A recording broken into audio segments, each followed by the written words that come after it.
yeah, the ladies would be talking to each other there on the town square in a little town called Hip Hill, Texas.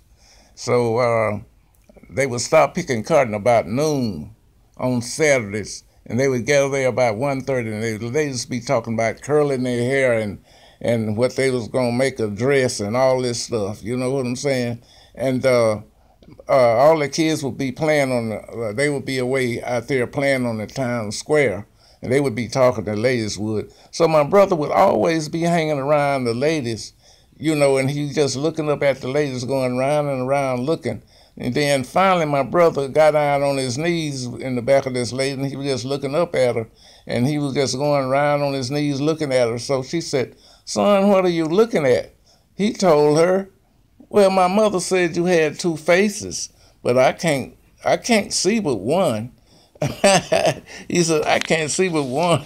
And then there was a guy there. His name was Robert Williams.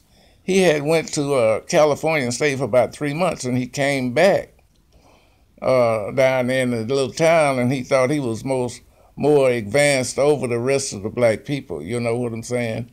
And so what he did, he went to the Goodwill or secondhand store, and he bought him some overalls and a white shirt. And he asked the man, did he have some brogans to fit him? The man said, "What size you wear?" He said, "A 9." He said, "Well, boy, I only got some 12s here, back here. You can get those." And he says, "Yes, sir, yes, sir, Mr. Joe, yes, sir." So he said, "I put some cotton in the toe." So he bought the brogans, the overalls, and the white shirt. And so he went and got some Argo starch, and he starched those pants and made him some starch and starched those overalls down and that white shirt. And then he went to the variety store and he got some stuff called oxblood shoe polish, which is a liquid that you put on shoes. And then he painted his shoes all down and let them dry. Then he went and got some of that paste polish, ABC paste polish, and he polished those brogans and shined them up. And then he went to the barber shop. They said, "What can I do for you, Rob?" He said, "I want a high right and a low left." That's when they cut all your hair off the left side and leave your right side, high right or low left. They cut all the hair off your right side and leave your left side on. And they call it a high right and a low left, and you don't have no hair on that side. So he got that haircut, which was supposedly be in style. Then when he got those pants ironed with that starch and those shoes, he put it on.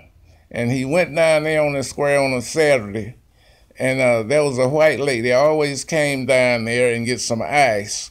There was an ice house, and they buy ice there and put in their refrigerator because there wasn't any freezers. They wasn't electric freezers. That's how they keep the food from spoiling.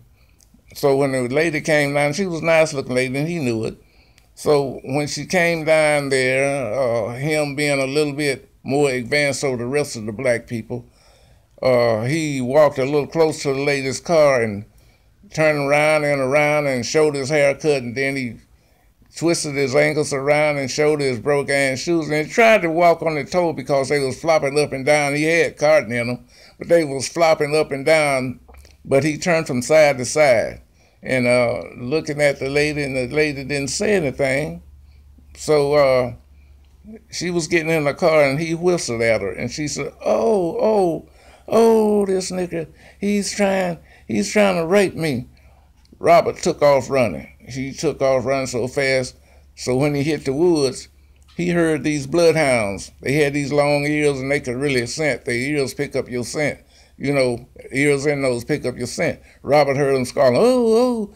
Robert ran to the woods and jumped behind a tree.